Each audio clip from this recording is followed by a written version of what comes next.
Ball player. He is a boxer, and he is shoeless Monty Clay. We have more now on the Chat Pack.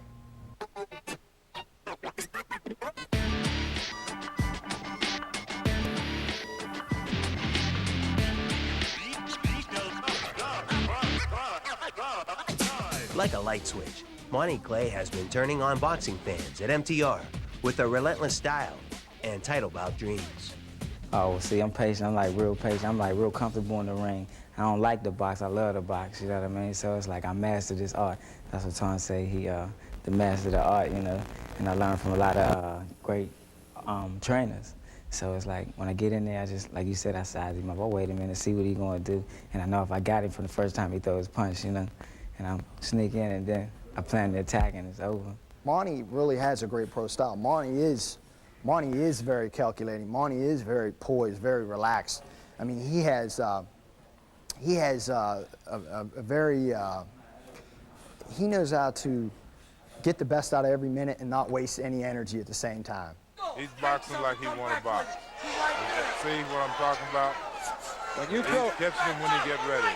when you throw left kicks like that that can knock your opponent into the rope, I think it says it all as far as the performance of Monty Clay here tonight. When I get in there before the bell, it's like the butterflies are still there until the first punch is thrown.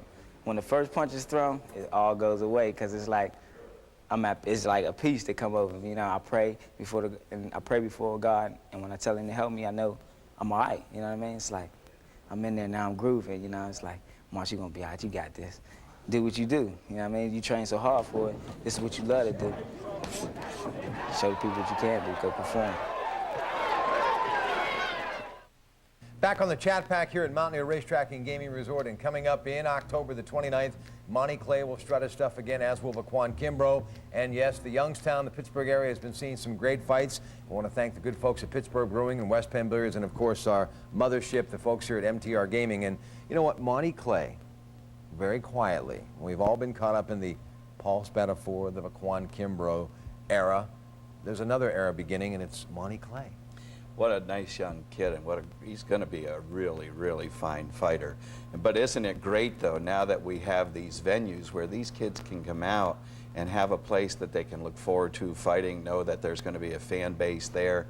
I think we're just right on the start of creating maybe what Philadelphia had back in the old days, where we get a real group of young boxers that are going to be coming up and looking at Vaquan and Monty and Paul, who really in the modern era started it all, and Ralph Tiger Jones. Woo! Remember Ralph Tiger Absolutely. Jones? And I mean, we've got something going, and I think as an area, we've got to push it, we've got to promote it.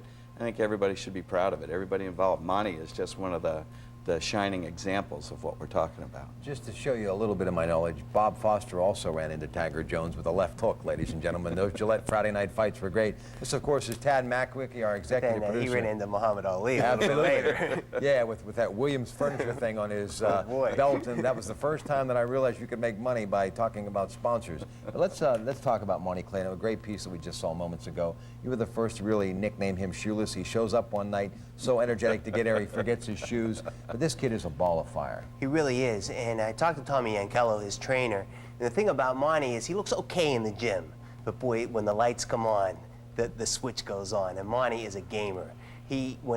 At fight night, he's a guy that can really turn it on. His motor is always running. He's nonstop bop, and he never takes a step backwards. So he's a guy I think the fight fans are going to love because he's all action. He's all about action. He stalks a guy. He cuts off a ring, and he can really, he just loves to fight. I noticed he's got great ability inside, especially with ripping uppercuts, and he has a good ability as far as his lateral movement is concerned, too, where he can actually hook off the jab and vice versa. Let's talk about Monty Clay a little bit, his style. Well, he's got those great legs, and I think he comes in low and he gets his power, I think, from his legs. He's got a nice jab, follows the jab in. He doesn't walk in with his chin sticking out and his arms down doing the showboat thing. Fundamental fighter, fundamental young boxer, and he's only going to get better under Tommy's tutelage as he goes along. Did he really expect to be this good, do you think? Was this something he really wanted to do serious, or was just the way to kind of, you know, take up a little time to figure out what he wanted to do? I think number one, he loves boxing. Number two, he gets to spar with Vaquan every day. And you can't help but get better. You want to be a better golfer, go play with good golfers. You want to be a fighter, get in the gym with good fighters. He's with Verquan, so he's kind of, you know, drafting on Verquan's success. And this isn't the first time that someone who was in the gym, Larry Holmes, as a matter of fact, was Muhammad Ali's sparring partner for years, and he really unceremoniously went on to hold the crown for like 8 years and never got the credit that I think he deserved because he followed Muhammad Ali. But it can happen, right, Ted? Oh, it can happen, and that is probably the best example. And Larry's problem was he was bereft of a personality. Yeah. I mean, just really was. Great boxer. But these two kids, I mean, we could have something really going, and they're going to bring more. I mean, we wouldn't know of Monty Clay if we didn't have the ability for these kids to get in on these fights that we're having. And thanks to you folks here at MTR Gaming, and also Icy Light Fight Night Due, #2 comes up on October 29th. Back with more right after this.